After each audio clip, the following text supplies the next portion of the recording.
गणनायकाय गणदैवताय गणाध्यक्षाय धीमहि गुणशरीराय गुणवन्दिताय गुणेशानाय धीमहि गुणाधीताय गुणाधीशाय गुणप्रविष्टाय धीमहि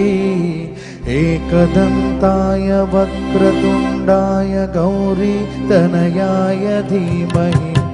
गजेशानाय भालचन्द्राय श्रीगणेशाय धीमहि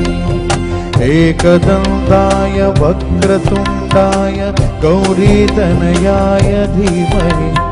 गजेशानाय भालचन्द्राय श्रीगणेशाय धीमहि